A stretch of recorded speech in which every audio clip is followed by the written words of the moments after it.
Paz do Senhor, queridos, tudo bem com vocês? Pastor Nilson Cruz, estamos mais uma vez aqui na nossa classe de maturidade cristã e hoje nós vamos estar falando sobre o voto de fidelidade. Espera que eu esqueci aqui uma coisa. Voltei, voto de fidelidade. E vamos começar, como sempre, com a palavra de Deus em Filipenses capítulo 2, versículos 3 e 4. Mas antes de ler a palavra, compartilhe essa live aí com seus amigos, se inscreva no canal, dê o seu like agora aí, não se esqueça de dar o like. E vamos aí para a palavra de Deus, amém? Vamos lá? Filipenses 2, versículos 3 e 4 diz: nada façais por partidarismo ou vanglória, mas por humildade, considerando cada um os outros superiores a si mesmo. Não tenha cada um em vista o que é propriamente seu, senão também cada qual o que é dos outros. Então Paulo está escrevendo aí os Filipenses falando sobre a necessidade, né, de nós termos um olhar voltado também para o outro, né? O alvo da lição hoje é conhecer melhor o que significa voto de fidelidade, fidelizar-se a Deus e, em consequência, fazer sua vontade e demonstrar atitudes que sejam condizentes com uma pessoa que se declara fiel a Deus e a seus planos, né? Vamos ver algumas frases para a gente começar a aula, a gente ambientar essa aula, algumas frases de algumas pessoas conhecidas, filósofos, enfim, que falaram sobre a fidelidade, sobre o casamento. Vamos lá? Sócrates disse: o ideal no casamento é que a mulher seja cega e o homem surdo. Imagine você, né? Sócrates está dizendo que no casamento o ideal é que a mulher não veja nada e o homem, né, não escute nada. Vamos ver. Né? Vou falar essas frases aí, eu quero que você comece a pensar sobre o que está sendo dito aqui. Shakespeare falou o seguinte: o casamento faz de duas pessoas uma só, difícil é determinar qual será. Quer dizer que uma anula a outra. Será que isso é verdade? O que Shakespeare falou sobre casamento? Oscar Wilde, né, falou que o casamento é o fim do romance e o começo da história. Será que é isso mesmo? Quer dizer que casou, acabou o romance? E Arthur Schopenhauer, eu acho, né, disse que casar-se significa duplicar as suas obrigações e reduzir a metade dos seus direitos. Misericórdia. Já viu isso, irmão? O Barão de Tararé falou que o casamento é uma tragédia em 2 atos, civil e religioso. Vixe, esse aí tá pior do que qualquer um, né? Vamos ver mais, né? O teólogo Bonhoeffer, ele falou o seguinte: o cristianismo não deprecia o casamento, santifica-o. Então, graças a Deus, né, pela vida de Bonhoeffer, né? Então, o cristianismo não deprecia o casamento, mas o cristianismo santifica-o. Então, você pode ver que nessas visões aí desses homens que eram bons em diversas áreas, que foram celebridades em suas áreas, mas quando se fala a respeito de casamento, falaram muita bobagem, né? É por isso que nós, queridos, não podemos estar dando ouvidos a pessoas que são autoridades em áreas diversas, mas que não são autoridades na área do casamento. A autoridade na área do casamento é a palavra de Deus. Então o cidadão pode ser um excelente arquiteto, um excelente ator, uma excelente atriz, um excelente filósofo, né? Um músico de primeira, né? Pode ser um cantor assim que canta, mas quando vai se falar de casamento, a maioria dessas pessoas só falam bobagens, né? Só falam abobrinhas. E é por isso que nessa área que se diz respeito a casamento, nós precisamos nos voltar para o que diz a palavra de Deus. Amém? Então vamos lá, vamos ver um pouco mais aí da palavra de Deus. Então, nós precisamos entender que, segundo esse teólogo Bonhoeffer, o cristianismo não deprecia o casamento, santifica-o. E uma das formas de santificar o casamento é por meio da fidelidade. Então, todos os cristãos, homens, mulheres, solteiros, casados, divorciados, viúvos, casados de novo, são chamados à fidelidade. Porque a fidelidade é um princípio divino, né? A Bíblia diz que, ainda que sejamos infiéis, ele permanece fiel. Então, a fidelidade, na verdade, é um princípio criado em Deus, né? Deus estabeleceu isso, né? Deus estabeleceu esse princípio para nossas vidas. Então, vamos definir um pouco o que é a fidelidade, né? Então, nós vamos falar sobre sete características para definir a fidelidade na vida do homem e na vida da mulher. E a primeira dessas características é a afirmação. Afirmar nossa sexualidade em toda a sua complexidade multifacetada. Devemos nos manter fiéis à natureza que Deus nos concedeu. E isso é uma clara declaração contra a ideologia de gênero, onde as pessoas vão dizer que você é homem, pode ser mulher, você é mulher, pode ser homem. E isso não tem base nenhuma bíblica. Isso é uma loucura que inventaram e as pessoas estão cada dia mais, infelizmente, dando ouvidos a essas doutrinas de demônios, né? Mas nós que somos cristãos e você que está aqui ouvindo a palavra de Deus, eu tenho certeza que o que você está interessado é o que Deus quer para a sua vida. E a gente sabe que o que Deus tem para nós é o melhor. Deus sempre tem o melhor. Então a primeira coisa é você se afirmar. Se você é homem, então Deus te fez homem. Se você é mulher, Deus te fez mulher. E é dentro dessa sexualidade com a qual você nasceu que Deus vai te abençoar como marido e como mulher. Amém? Então, a segunda característica que define a fidelidade é a lealdade, né? A lealdade, ser leal à nossa vocação, né? Uns são vocacionados para o celibato, a maioria para o casamento. O importante é viver conforme Deus planejou.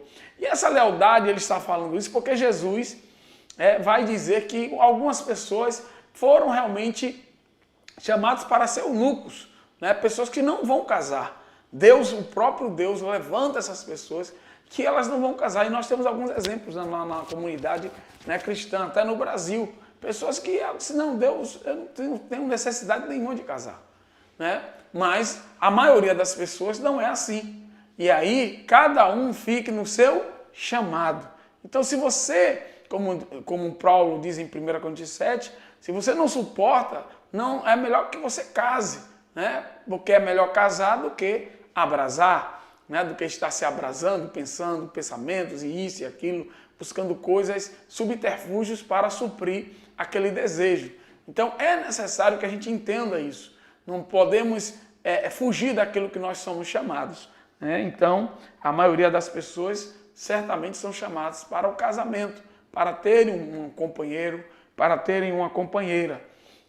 Eu me lembro que tinha um pastor, um dos primeiros pastores que eu tive, ele falava que sobre Deus chegou para a Adão, né? Deus chegou e declarou que não é bom que o homem viva só. Então, aí ele dizia assim, Nilson, se Deus está dizendo que não é bom que o homem viva só, eu vou falar o quê? O próprio Deus que nos conhece, né? Ele já falou isso, não é bom que o homem viva só. Mas existem sim pessoas que são chamadas para o celibato, ou para, chamado de eunuco, né? Aquele que não casa. A terceira característica que define a fidelidade é a orientação. Orientar a prática por intermédio da aliança conjugal provida por Deus. Dizemos não à promiscuidade antes do casamento e não ao adultério após o casamento. Ou seja, a orientação bíblica é que você não fornique, ou seja, não pratique sexo antes do casamento e que você não traia o seu esposo ou a sua esposa após o casamento. Ou seja, esta é a orientação bíblica. E quando você segue essa orientação, você está dentro desse conceito, né, de fidelidade ao Senhor, né? Compromisso, a outra característica, ter compromisso duradouro para com o bem-estar e o crescimento do outro. Irmãos, isso aqui, eu vou fazer uma pausa nisso aqui. Isso aqui é muito, muito importante. Como assim, pastor? Existem pessoas que elas se casam mas elas não se preocupam, ela não se preocupa com o bem-estar do outro. O egoísmo toma conta daquela pessoa e ela acha que cada um por si e só se encontram na cama, né? Só se encontram na hora da intimidade. E cada um que corra a sua vida, que vença, que ganhe. E nós precisamos entender que isso não é casamento, né? Se você casou e você tem essa visão, né, você precisa entender que o casamento ele também gerou um compromisso com o bem-estar do outro. Ou seja, você precisa se preocupar com o futuro do seu cônjuge, do seu esposo ou da sua esposa. Você precisa se preocupar com o bem-estar dela, com o crescimento dela. Porque às vezes só um quer crescer, né? Existem pessoas que só ele quer crescer, ele não quer que a esposa dele se destaque. E existem homens assim. E existem também mulheres que também são assim. Ela não aceita que um homem se destaque. Existem pessoas que se a mulher ganhar mais do que ele surta, né? Então ele não aceita isso. Mas nós precisamos entender que na visão da fidelidade, né, no conceito de fidelidade, o casamento ele também é uma forma de promover o outro, né, de pensar no crescimento do outro, de pensar nas realizações do outro. Existem homens e mulheres que eles se anulam dentro do casamento, né? Eles vivem para o outro. E eles não têm perspectivas próprias. Eles não têm sonhos próprios de crescimento pessoal, né? Claro que existe o sonho do casal. Mas eu estou falando, são pessoas que têm o sonho dele, é o sonho do outro. É que o outro cresça, mas ele não tem um sonho individual para ele também amadurecer. E isso também é um lado muito ruim, né? Porque aí, se acontece uma crise dentro de um casamento, aquela pessoa que está totalmente apoiado, por exemplo, existe uma pessoa, imagine um homem ou uma mulher que está apoiado totalmente no sucesso profissional do seu marido ou da sua esposa. Então, toda a base de segurança do casamento, né, dele e dela, do relacionamento, está naquele sucesso profissional. Agora imagine se o marido perde o emprego. Vocês já imaginaram isso? Ou se a esposa perde o emprego? O mundo daquela pessoa desaba. Simplesmente entra em depressão na hora, é automático, a depressão é automática. Então nós precisamos ter cuidado com isso. Porque você precisa ter os seus sonhos de crescimento pessoal e você que é cônjuge, você tem que promover isso no outro. E não esperar que ele fique sendo o tempo todo o seu serviçal, o seu assessor daquilo ali. Eu creio que Deus levanta pessoas para o ministério para ajudar um ao outro, mas cada um tem que ter também o seu percentual de realização profissional, de realização pessoal, né? A palavra é essa, o seu percentual de realização pessoal. Você vai ver isso em Provérbios 31, quando fala sobre a mulher sábia, né? Quando fala sobre aquela mulher que está ali em Provérbios 31, você vai ver a mulher trabalhando, você vai ver a mulher executando, você vai ver a mulher, ela é louvada pelos trabalhos dela. Não é ela louvada porque é esposa do marido. Ela é louvada pelo trabalho que ela executa em Provérbios 31. Então existem mulheres que, infelizmente, às vezes se anulam, né? E ficam ali, o tempo vai passando e não há uma realização pessoal. Então você que é marido, você que é mulher, você precisa também se preocupar com essa questão na vida do seu cônjuge. Amém? Vocês entenderam aí? Né? Deixa eu acompanhar aqui o chat aqui. Todo mundo está entendendo? Aqui, ó, estamos aqui com Renata, com Damião, com Luana, Ana Paula Cruz, Luciano Oliveira, Marcela, Fabiana, Ana Maria, a irmã Rose, Pai do Senhor. Tá todo mundo aqui, ó. Leia, Júlio, Valdirene, quem mais aqui? Leandro, Alisson, Letícia, né? Todo mundo aqui, né? Miriam, Jéssica e Thaís. Deus abençoe vocês que estão aqui nos acompanhando. Vamos lá, então, para o próximo prática, né? Prática é a próxima A próxima característica que define o conceito de fidelidade.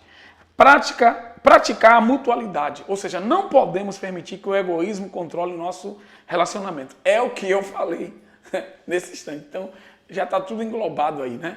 Então, ou seja, o egoísmo, né, tome conta. Então, você tem os seus planos, sua carreira, seu dinheiro e isso, e o outro fica ali, tipo assim, sendo arrastado por você, sendo arrastado pelas suas...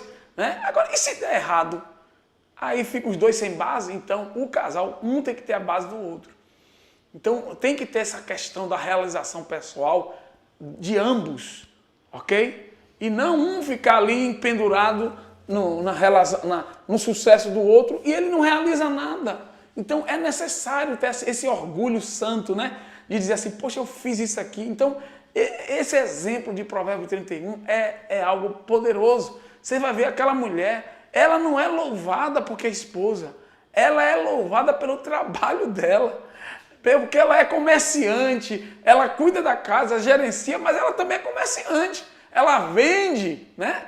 Se não me engano são tapeçarias, né? E ela é louvada pelo trabalho dela, né? Então aquela mulher de Provérbios 31, ela tem uma realização pessoal, o marido também tem, né? Então, não se anule, minha querida, né? E isso acontece muito mais com as mulheres, mas também com os homens. Não se anule, você precisa ter a sua realização pessoal. Né? Isso dá brio ao casal, isso melhora o casamento, isso gera respeito de um para com o outro, né? Isso gera respeito, e o respeito é algo muito importante no casamento, né? Porque o respeito... Ele faz com que o outro considere, né? Que o outro entenda que aquela pessoa ali é uma pessoa de valor, né? Uma pessoa que é louvada, é uma pessoa que é reconhecida na sociedade. E isso é muito importante para o casamento. O outro conceito é o conceito de honestidade, né? Honestidade. Ser honesto e transparente com o cônjuge. Irmãos, lealdade. Eu aprendi... em um dos livros de Dag Mills, que ele fala que a lealdade, você não pode exigir lealdade de alguém se você não tiver transparência. Transparência é um dos itens, certo, necessários para que haja lealdade. Não existe lealdade sem transparência, certo? Então você quer ser transparente, né, e a outra precisa saber o que está acontecendo com a sua vida, né, como você está se sentindo. Então muitas pessoas... Às vezes, mesmo casados, às vezes se fecha naquele mundo ali e não é transparente com o seu cônjuge. Então, lembre-se disso que eu estou falando. Então, seja honesto, né? Abandone as mentiras, tire a máscara, enfim, é necessário que você seja honesto, que você seja leal. E por último, né, a vida espiritual. Né? A vida espiritual, explorar juntos o mundo interior da vida. Ou seja, um negócio que eu quero falar aqui sobre a vida espiritual do casal, que eu falo isso sempre no curso de noivos. E o que é? Você às vezes está bem com Deus.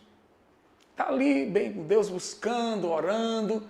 Você está bem com Deus. Não, estou bem, pastor. E aí, por você estar bem com Deus, você acha que o seu cônjuge também está bem. Isso acontece, irmãos, mas a coisa não é bem assim. Então eu digo no curso de noivos o seguinte, que um tem que vigiar o outro. Então não é porque você está bem, mas às vezes sua esposa não está mais orando, o seu marido não está mais lendo a Bíblia. Vocês estão me entendendo isso aqui? Não está mais orando. Então, no casamento, em relação a essa vida espiritual, é necessário esta vigilância e você, quando perceber qualquer desânimo, né, do marido ou da esposa na vida espiritual, você animar essa pessoa, exortar, porque a palavra exortar na Bíblia é você dar ânimo, é você trazer para perto de si, entendeu? Então você tem que perceber isso, mulher, esposa, e você, marido. Sempre na casa tem um que é mais espiritual do que o outro, isso é normal, irmãos. Né? A maioria é normal. Então aquele que está sempre, que tem uma sensibilidade maior, tem que estar de olho no outro. E o outro também vice-versa. E isso vai gerar com que o quê? Que vocês cresçam juntos e que haja o quê? Uma estabilidade espiritual, um fortalecimento, uma estabilidade, uma firmeza espiritual na vida do casal e, por consequência, na vida da família. Não é isso? Então, nunca faça isso. Ou seja, eu estou bem, então meu marido está bem. Eu estou mal, então meu... Não. Então, um tem que estar vigiando o outro. E é isso que a gente precisa aprender, né? A gente precisa ter essa prática. Amém? Glória a Deus. Um incentivando o outro. Amém? Alguém tem alguma pergunta aí dessa... A gente vai mudar o tópico, definindo fidelidade. Todo mundo entendeu isso aí? Gente, vocês entenderam? Tá chegando aqui Samanta, minha sobrinha. Né? Cíntia também, minha sobrinha. Minha esposa está aqui já na área. Está todo mundo aqui. Então, vamos lá. Então, vocês entenderam essa questão aí do conceito de fidelidade. Então, é um conceito amplo. Aí a pessoa tem um adultério, tem uma coisa no casamento, tem um problema, aí fica dizendo, meu Deus, eu não sei o que foi que aconteceu. Simplesmente que você não se atentou a essas coisas. E é por isso que existe a classe de maturidade cristã, né? Para a gente estar trazendo esses assuntos aqui de sobremodo importante, né? Aqui, Jéssica, aqui também, cadê Renata? Todo mundo entendeu aí, né? Vamos lá, diz assim. Próximo tópico, eu vou começar com esse próximo tópico com uma pergunta. Existe diferença entre desejo e necessidade? O que é que vocês acham? Existe ou não existe? Vamos voltar. Há elementos que mesmo não sendo vitais, são considerados uma necessidade?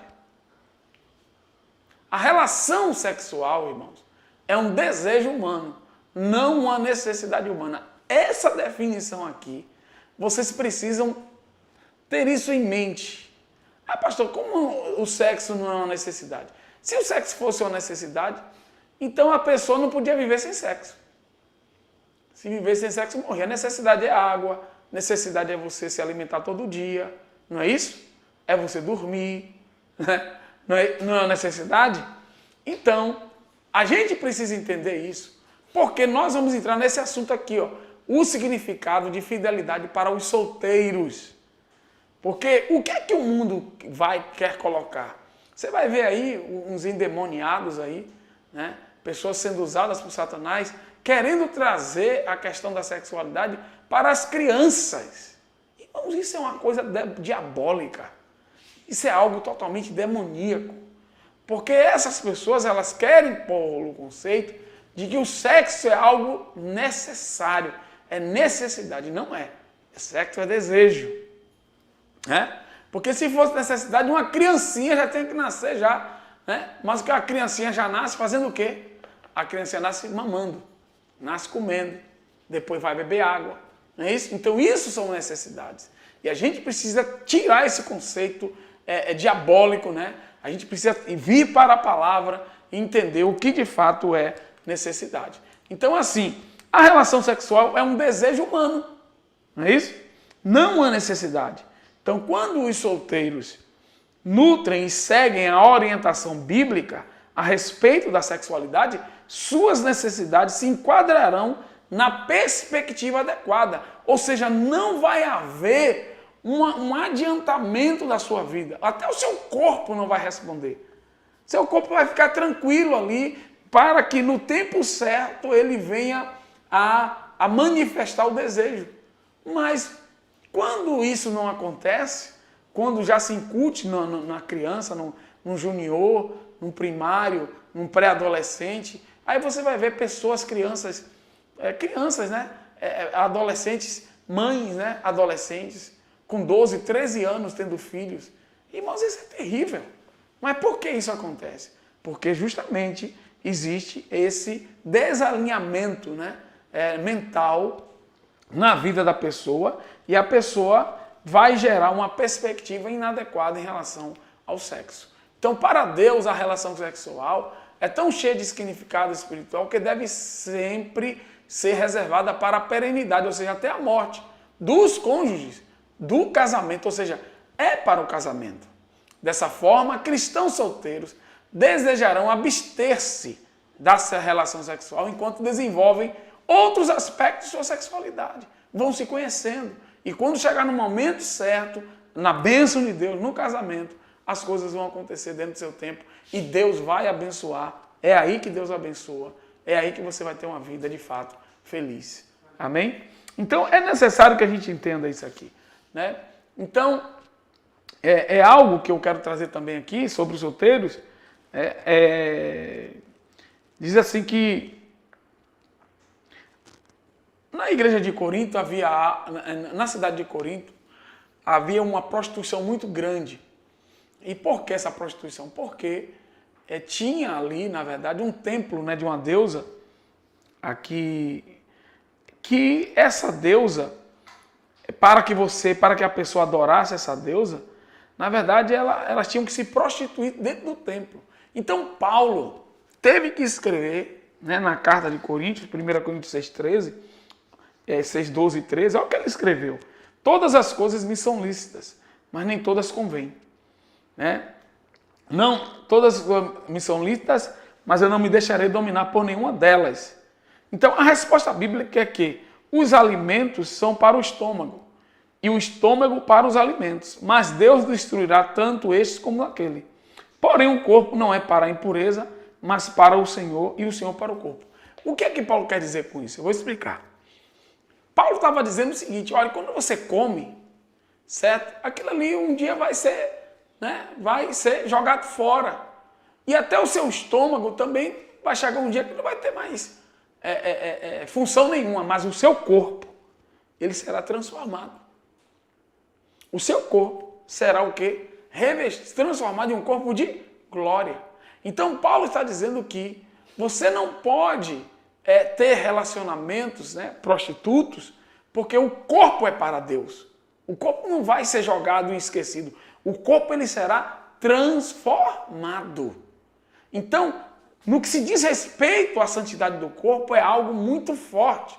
Por quê? Porque o nosso corpo, mesmo daqueles que já morreram, a Bíblia diz que vão ressuscitar em corpos glorificados. Mas, ou seja, o corpo dele vai ser transformado em corpo de glória. Não é um corpo novo do nada. Não. É um corpo que será transformado. É diferente. Ou seja, você vai pegar esse corpo mortal e vai ser transformado em um corpo imortal. É por isso que nós temos que entender que tudo que se diz respeito ao corpo, ao pecado do corpo, é algo tratado de forma diferente em relação a Deus. Até porque a Bíblia vai dizer que o nosso corpo, ele é templo do Espírito Santo. Vocês estão me entendendo? Então é necessário que a gente tenha esse entendimento no que se diz respeito ao tratar do nosso corpo. E aqueles que são solteiros se guardarem para o casamento. E a bênção de Deus virá sobre a tua vida e vai ser bom demais. Né? Então, o significado de fidelidade para os casais. Né? O significado de fidelidade para os casais. Vamos ver aqui. Primeiro significado. Monogamia. Ou seja, o que é monogamia? Casamento entre apenas uma pessoa. Né? Uma pessoa. Né? Então, a monogamia é a primeira base, né, para o que é a fidelidade entre os casados. Por quê? Porque você precisa entender que a fidelidade para os casados envolve uma aliança. Né? E a aliança, ela traz a ideia de continuidade, ela traz a ideia de senso de futuro comum. Né? Então, nós precisamos entender que quando se tem uma aliança, está se esperando ali uma dedicação a um relacionamento, né? Está se esperando ali o pertencer ao outro, né? A esse compromisso. Então a monogamia é a primeira base, porque a monogamia vai falar de unidade e vai falar de amor, né? Amor mútuo, amor ágape, né? Entre um e o outro. Esse amor que Deus derrama no nosso coração para fortalecer o amor que um sente para o outro. O segundo conceito, a segunda característica desse conceito de fidelidade entre os casais é o compromisso de amor e lealdade. Não é isso? Então, fidelidade no casamento significa compromisso de amor e lealdade. As dificuldades que surgem no casamento devem ser tratadas com dignidade e transparência. E eu quero dar uma parada aqui nessa dignidade e transparência. Eu quero falar sobre dignidade, né? Porque às vezes a mulher, às vezes o cônjuge, ele fere a dignidade do outro. Pastor, o que é isso? Ele falta com respeito.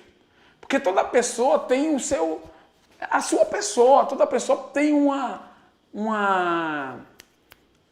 limite de tratamento que você tem que ter com aquela pessoa. Você não pode baixar o tratamento além daquilo. E eu sei, quando os casais vêm para mim, que eu vejo que estão brigando, discutindo demais, sabe o que é o que eu falo pro marido? Eu disse, ó, meu querido, vem cá, como é que você trata, você trabalha no escritório, como é que você trata a sua colega de trabalho? Aí ele, como assim, pastor, não estou entendendo. Você chega, dá bom dia, se ela pede alguma coisa e você diz que não pode fazer, você, ó, infelizmente, eu não posso fazer. Aí eu digo assim, olha, já que você não consegue tratar a sua esposa como esposa, trate no mínimo ela como uma colega de trabalho. Vocês entenderam? Por quê? Porque a colega de trabalho você não vai faltar com o respeito. Você vai tratar ela com dignidade. Então, a mesma coisa é a esposa. Se fosse um colega de trabalho, você ia chamar ele de tantos nomes assim, você ia baixar, né, o nível dessa forma? Não ia.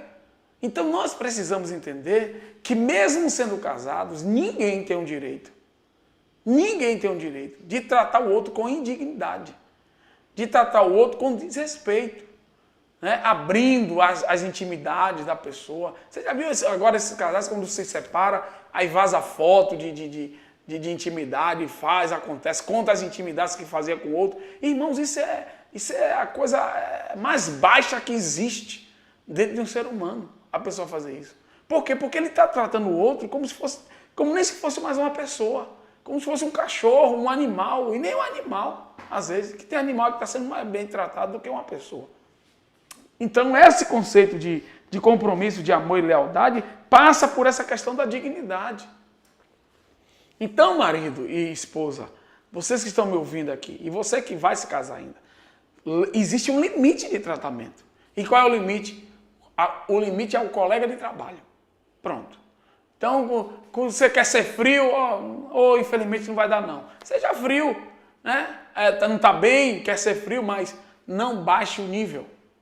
Ok? Trate a pessoa com dignidade. Está chateado, fale, reclame, mas reclame como se você estivesse reclamando com um colega de trabalho. E assim, rapaz, não gostei do que você fez, com aquele nível, com aquela coisa. E vocês entendem? Está todo mundo me entendendo aí? Né? Quem está entendendo, diga amém.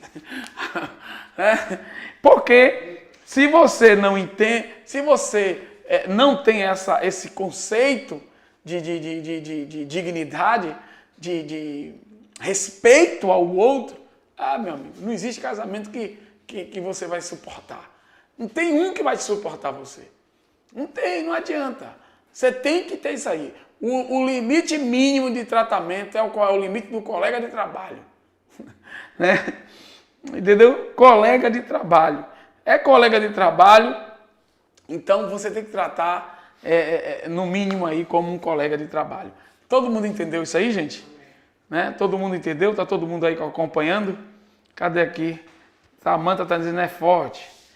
Edmário, Pai do Senhor, Edmário, Deus abençoe. Kelly também entrou aqui. Pai do Senhor, Leia, Júlio, Ana Maria, a galera está aqui. Então, observe bem. Então, nós temos que ter esse conceito, esse limite de tratar a pessoa. Mas é minha... Porque o cidadão acha que a mulher, porque é mulher, pode tratar a mulher como se fosse um cachorro. Acha que é homem porque é o marido, pode tratar como se fosse... Não, meu amigo. É a mesma coisa. Quer ver uma coisa, um conceito interessante? Tipo assim, eu vou para as mulheres agora, mas pode também ser para o homem. Tipo assim, a mulher, vou dar o exemplo de dois. A mulher está chateada com o marido, aí não vai fazer a comida? Como é que pode? Estou chateada com você, então vá lá e faça a sua comida. Está errado. Cadê o respeito? Cadê o compromisso? Então, mesmo chateado, tem que ir lá e fazer a comidinha. E tem que sair gostosa, viu? Não bote muito sal, não. Senão vai dar problema para você. Né? Vai dar problema. Ah, tá chateado. Agora com o marido. O marido se chateou com a mulher e não vai fazer as compras. Não vai pagar a água nem a luz. Não vai pagar a internet. Vocês estão me entendendo isso? Vocês estão entendendo que há um limite da chateação, do problema? Então chega um limite que você bate ali no platô, tem um platôzinho ali. Você não pode baixar daquilo. Né? Não é um platô, é um piso, né? Tem um piso. Você não pode baixar daquilo. Né? Então é necessário que a gente tenha essa consciência, né, dentro da nossa do relacionamento. E vocês que não são casados, vocês já têm que saber disso. É porque se emburrou, aí não vai fazer a comida. Aí o cidadão vai chegar em casa com fome. Vai ter que pedir iFood. Porque você está chateadinha com ele. Isso não existe. Entendeu? Isso não é casamento. Isso é qualquer coisa, menos casamento. Casamento não existe isso. Você pode estar emburrado, chateado, você vai lá, você faz a compra, você compra tudo direitinho, do bom, do melhor, mas você traz, coloca lá na coisa emburrado, paga todas as contas certinho, chateado, mas você faz porque você tem um compromisso com aquela pessoa. E você tem um compromisso com Deus. Quem está entendendo aí? Né? Entendeu? Então vocês fazem por causa disso. Agora, imagine a mulher, vai lá e faça o que você... Vá lá e faça a sua comida. Vá lá e esquente. Vá lá e cozinhe. Vá lá e faça. Vá lá e aconteça. Que é isso, gente? Aí, não, irmão. Tem que acabar com isso aí. A gente precisa entender que não há essa história aí. Então, essa questão do compromisso de amor e lealdade passa por isso. Então, o problema ou seja, elas nunca precisam constituir motivo para rompimento, e sim para amadurecimento. Então, quando se existe esse compromisso, os problemas vão trazer um amadurecimento e não um rompimento. É diferente, irmão. Porque há um compromisso. Ou seja, o amor que você sente pelo outro é muito maior do que aquele probleminha. É muito maior. Então você nem pensa em romper. Não, vamos resolver aqui. Fica brabo até uma semana que for, né? Mas não vai para esse lado. Então o problema não são as discussões ou desacordos, mas a maneira como lidamos com as situações. Né? É essa forma de lidar errado com o outro que traz o problema, porque o problema às vezes é tão pequeno, mas a forma como você lida com o problema é que causa um problema maior ainda. Vocês entenderam isso? Às vezes o problema mesmo é algo simples de se resolver, mas porque o cidadão é desequilibrado, a cidadã é desequilibrada, não tem o conceito de compromisso, não tem o conceito de amor e lealdade, né? Esse compromisso de amor e lealdade. Aí ela pega aquilo ali, meu irmão, e chuta o pau. É a mulher louca, né? É o homem louco, né? Então, e as mulheres aí, Salomão pegou pesado com esse negócio das mulheres, que Salomão vai falar da mulher briguenta, da mulher rixosa. São 4 tipos de mulheres ruins que Salomão fala. A briguenta, a rixosa, as outras 2 eu me esqueci. E ele bate isso em provérbio o tempo todo. Mas também existe o homem briguento, existe o homem rixoso. Hoje em dia existe. Né? O homem que reclama de tudo. Né? Chega reclamando. Tem mulher que reclama de tudo, que quer do jeito dela. Então nós precisamos entender que o casamento exige um compromisso de amor. E esse é o compromisso de amor. Mesmo ter chateado, aquela coisa, vai lá e cumpre a sua função como marido, cumpre a sua função como esposa, com cara feia, né? Mas vai lá e faz, certo? Vai lá e faz. E não salgue a comida não, para não dar problema, certo? Não salgue para não dar problema, ok? Se salgar, Jesus vai ver, né? Então vamos lá. Próximo tópico aí é subordinação, né, mútua. Esse daqui é forte. Fidelidade no casamento se vem subordinação mútua, por reverência, por causa da reverência a Cristo. A evidência bíblica de subordinação mútua para uma vida cheia do Espírito é apresentada no âmbito familiar, iniciada pelos cônjuges. É quando Paulo faz a comparação entre o amor da noiva, de Cristo para com a noiva, e o amor do homem para com a mulher. Ou seja, quando nós amamos a Jesus, nós nos subordinamos a Ele. Quem entendeu aqui? Então a resposta do nosso amor para com Deus é a obediência. A mesma coisa marido e mulher. Agora, qual é a resposta do amor de Cristo para conosco? Sacrifício. Então, quando um homem ama a esposa, ele se sacrifica por ela. Quando a esposa ama o marido, ela é obediente a ele.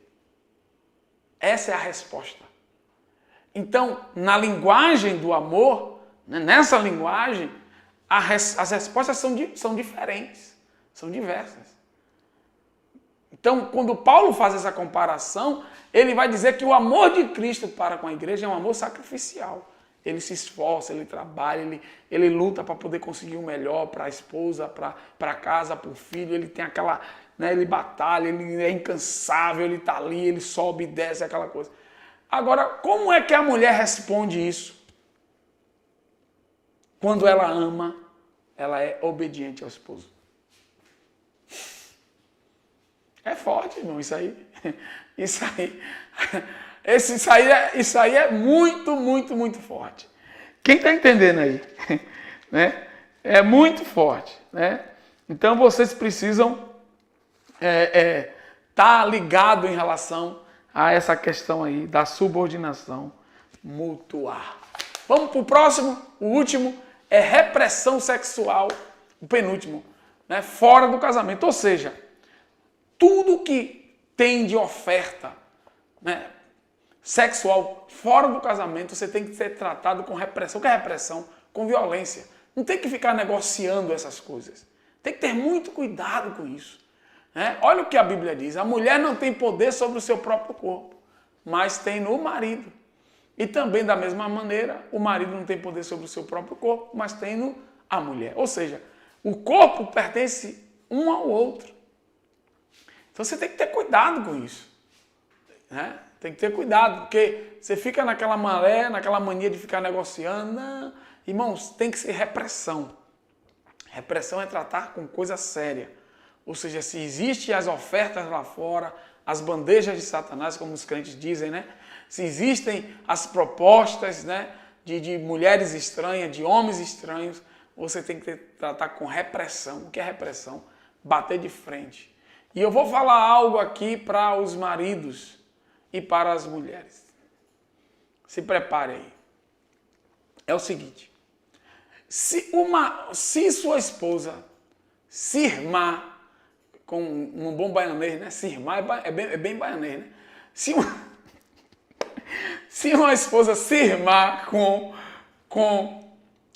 uma certa pessoa em relação a você, você tem que obedecer ela. Irmão. Ah, não quero você andando com... Já era. Porque é o que está escrito aí, ó. Não tem... É porque ela está vendo uma ameaça ali. Eu não estou falando do ciúme doentio, viu, gente? Eu estou falando de uma cisma.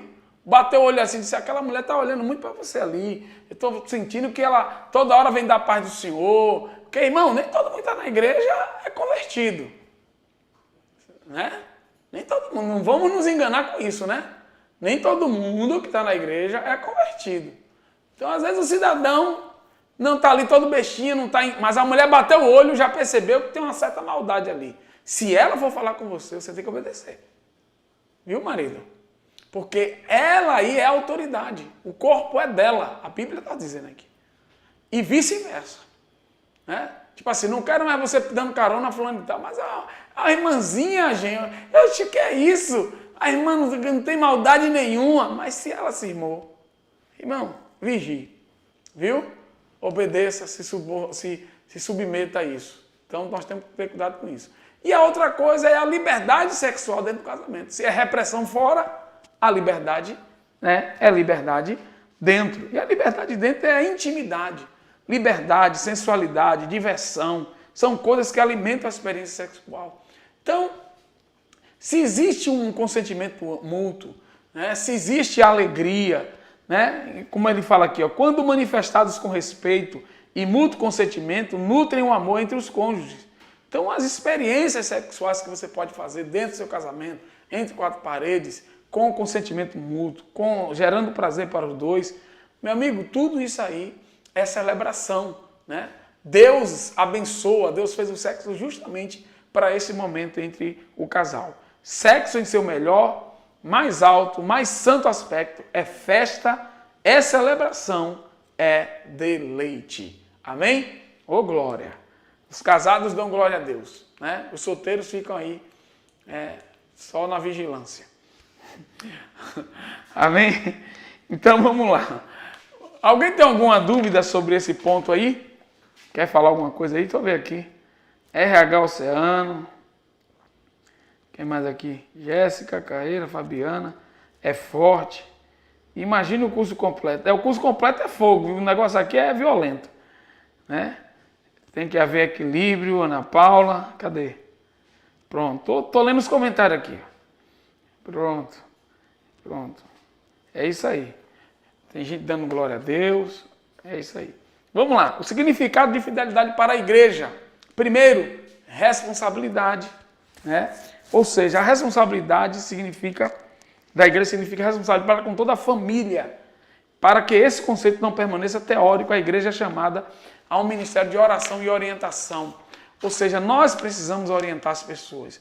Nós precisamos orientar os nossos filhos em relação à vida sexual. Nós precisamos orientar, né, aqueles que estão chegando na igreja. E a igreja tem essa responsabilidade, sim, de orientar à luz da palavra, né, as pessoas. A segunda é a edificação, né, que a igreja deve ter os olhos abertos para as necessidades, não somente dos casados, né, mas também dos solteiros que pretendem casar e daqueles que permanecerão solteiros.